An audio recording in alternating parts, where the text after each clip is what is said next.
What if the most dangerous weapon isn't, overt force, not a massive army, or some direct assault? What if it's something far more subtle, something quietly dismantling your autonomy, right from the inside out? It's a really unsettling thought, isn't it? Today, we're embarking on a deep dive. We're looking at concepts drawn straight from Machiavellian principles, specifically how they describe exploiting a really fundamental human vulnerability, something called regression. And this isn't just academic theory. This is a stark warning.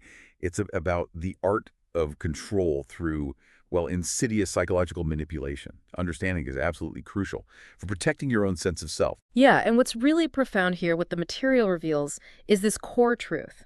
When humans are under intense pressure, the mind often doesn't reach for clarity. It doesn't ascend. Instead, it kind of collapses into earlier versions of itself. It's not growth. It's this startling regression into more primitive states. Our sources call it the weeping child, the hungry beast, or the passive dreamer. These are the exact moments when a raw, manipulable core gets exposed. It makes people susceptible to external influence in really, really profound ways. It's almost like the sophisticated adult brain it cedes territory to its most primal programming, bypassing reason entirely. And the implication, the really unsettling part the material points out, is that once someone's regressed, they literally crave to be ruled. Yeah. They start longing for a protector, maybe a punisher, a parent figure, or even just a fantasy to escape into. Mm-hmm. And the Machiavellian seducer in this picture becomes all of these things, shifting masks, exploiting these deep vulnerabilities with this uncanny precision. I think it's a sobering thought that our most basic needs can be turned into weapons like that. Indeed, they can. But, and this is crucial, beware, this is absolutely not a game without serious consequences. The sources are very clear. To master regression is to walk an incredibly fine line between control and corruption, between seduction and, frankly, outright destruction. You're essentially wielding power over another person's innermost self. You're making war on their higher self, and that path is loaded with peril. So in this deep dive, we're going to pull back the curtain. We'll look at 4 distinct types of regression, each one described as a powerful pathway to subtle dominion over hearts, bodies, and minds. Let's unpack this really chilling dynamic. Let's dive into these dangerous principles. Okay, so our first pathway into this kind of influence is emotional regression. The sources explain how this shows up. When adults crumble under emotional weight, they do not become neutral. They become needy, unquote. Their hard-won maturity, it says, just dissolves into a kind of childlike vulnerability. Now, this isn't always some huge dramatic breakdown. Often it's quieter. It might be the silence after rejection, the pout after being ignored, or the tearfulness masked as stress. But the critical point is, in this regressed state, logic is banished. All that's left is this desperate, often unconscious longing to feel loved, safe, important. So given that deep need, how exactly does the Machiavellian seducer use that emotional state? Right, that's the core of it. The material states it unequivocally. The Machiavellian seducer does not console, he controls. When someone's emotionally regressed, yes, they crave comfort, but they also desperately want someone who seems emotionally bigger than them, stable, calm, certain. So the seducer, by appearing unshakable, never flustered, never too attached, becomes that ideal fantasy of a parental protector. It's not just about singing strong, then. No, it taps into something deeper. A fundamental human wiring that links unwavering calm with safety and authority. It's a subconscious yearning for security, for that unshakable figure when we feel adrift. Your indifference, or maybe your emotional restraint, it convinces them you're stronger. Their own overwhelming emotions bind them, while your controlled detachment keeps you free. The sources warn that fear and love blend into dependency in this state. It's a potent mix. And here's where it gets really unsettling. The tactic isn't about healing these emotional wounds. A Machiavellian mind, the source explicitly states, does not heal. It pokes wounds gently enough to make them fester, but not burst. Gently. Enough to keep them open. People who are emotionally regressed often dwell on old pains, abandonment, betrayal, rejection. The seducer feeds these softly. They might say things like, it makes sense you feel that way. Most people don't understand someone like you. Making themselves the only one who gets them. Exactly. In that moment, you become their only source of empathy, their anchor. And once they believe this, they'll excuse almost any coldness from you, as long as you occasionally reward them with warmth. The real insight here is how vulnerability can be actively cultivated, not cured, specifically to maintain control. That sounds incredibly calculating. Cold, even. And it brings us to a really critical warning. Yeah. one you need to hear if you're trying to spot these dynamics out there. The material says, do not regress with them. Crucial. If you become too emotionally involved, if you start mirroring their neediness, you lose all your leverage, all of it.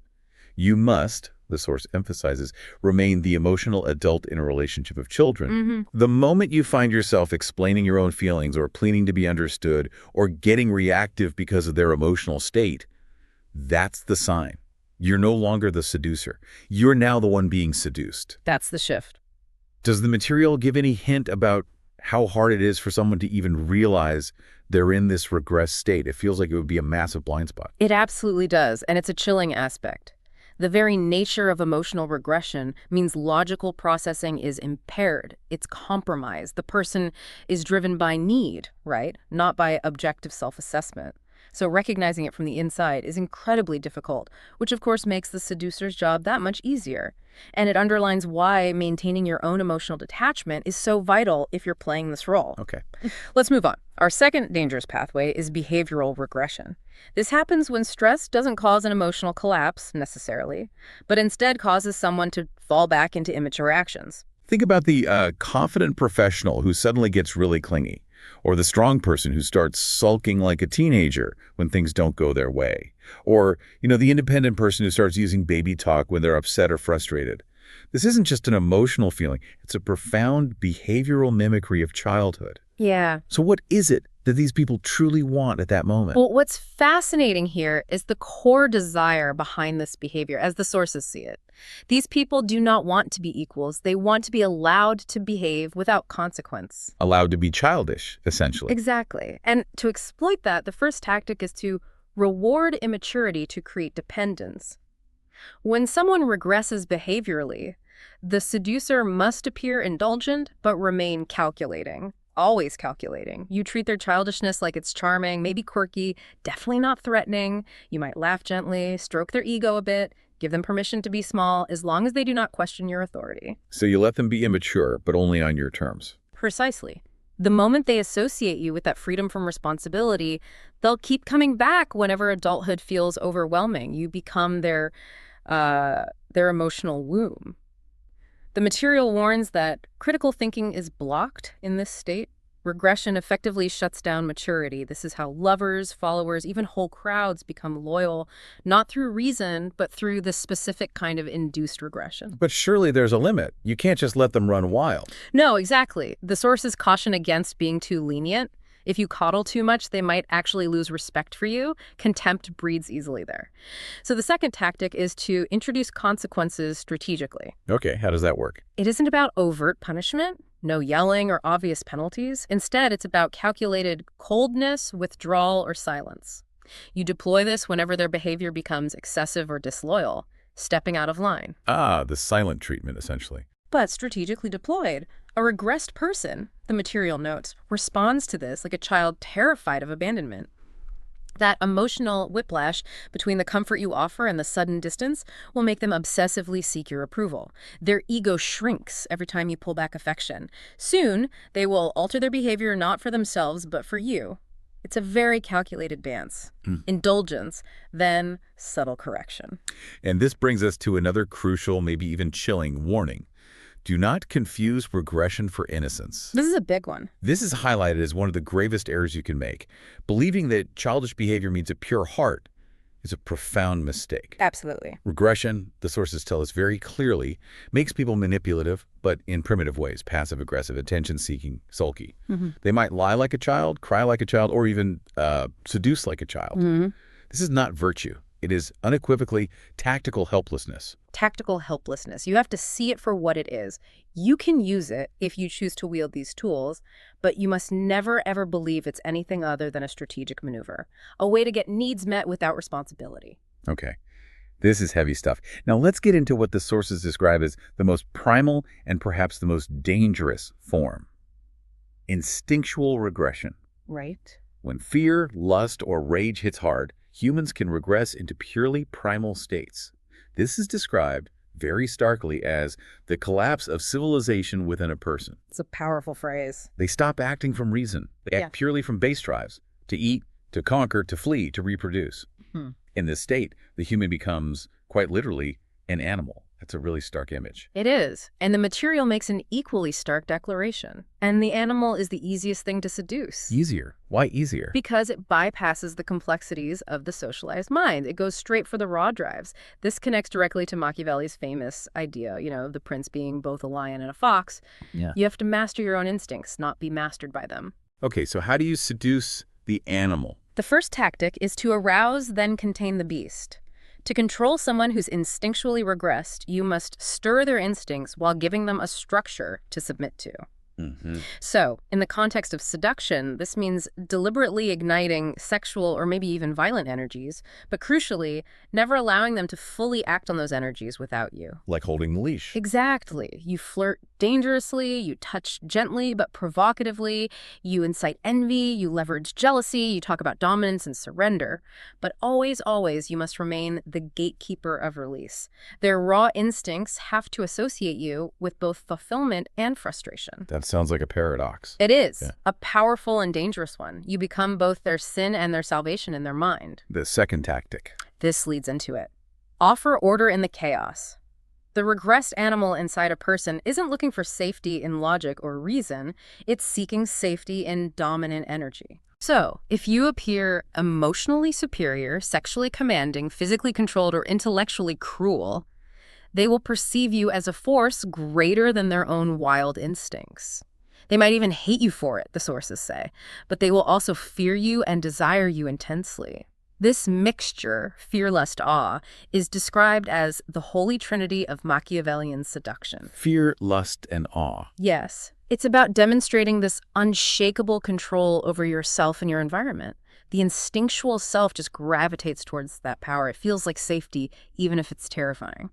Which leads us to maybe the most severe warning in this entire deep dive. Definitely the most severe. The animal may turn on you. Yes. This is, without question, the most dangerous form of regression to try and manipulate. Why so dangerous? Because once you unleash that primal self, it can become violent, obsessive, or self-destructive. It's unpredictable raw energy, and the sources explicitly state, if you lose your cool, they will smell it. If you show weakness, they will pounce, like an actual animal sensing weakness. But you can't slip up. Not even once. Not once.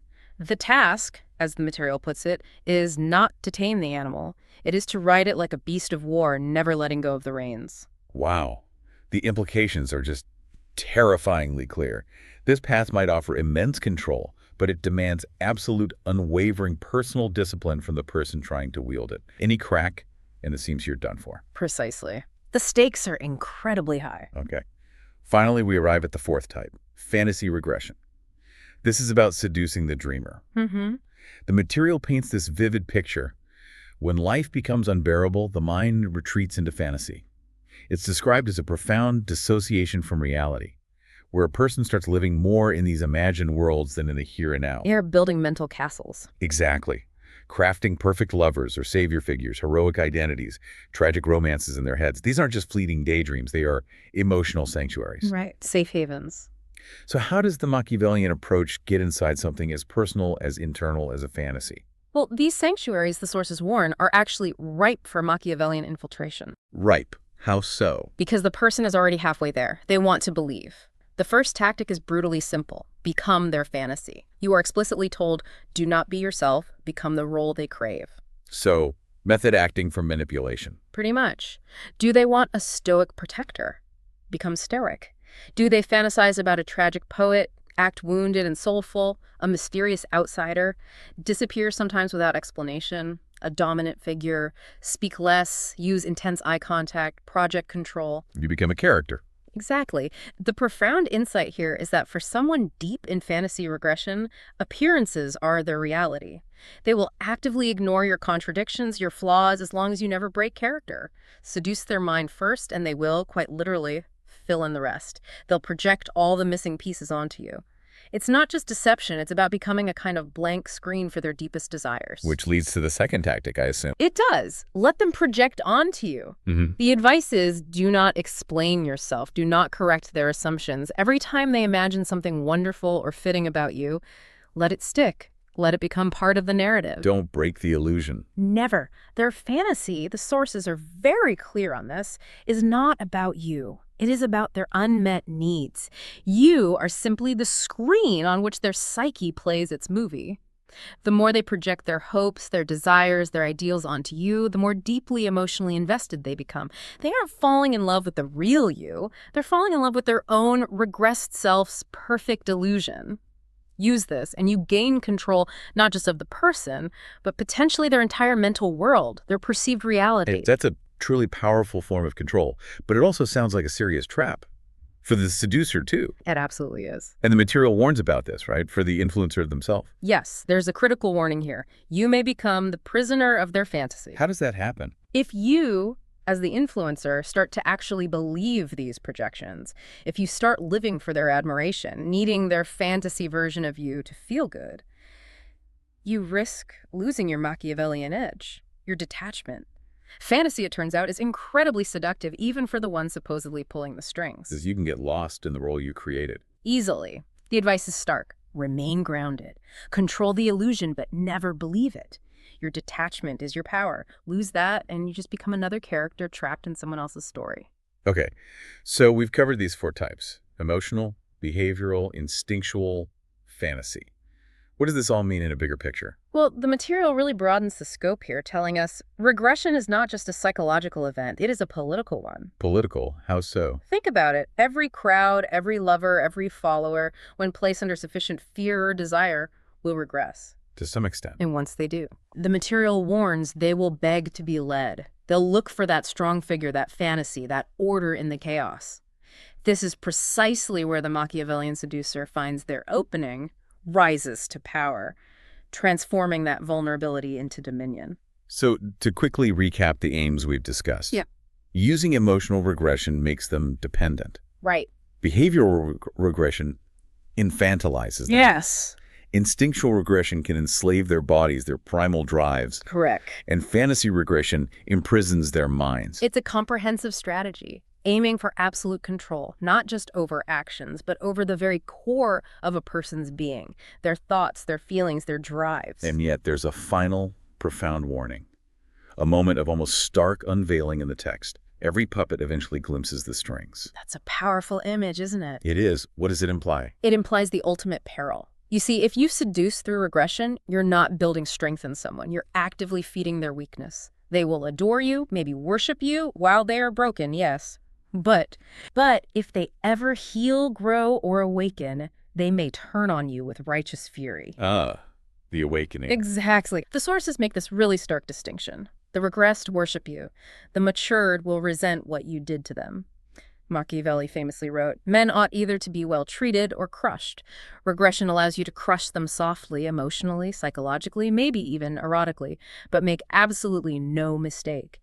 You are making war on their higher self. And a healed higher self, an awakened self, will inevitably seek balance, maybe even vengeance."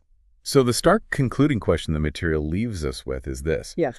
If you cannot handle that truth, do not wield these tools.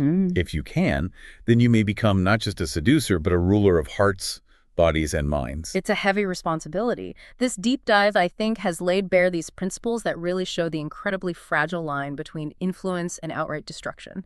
It highlights the darker capabilities within human nature, how easily vulnerability can be weaponized for control, and the really profound cost of wielding that kind of power. Yeah.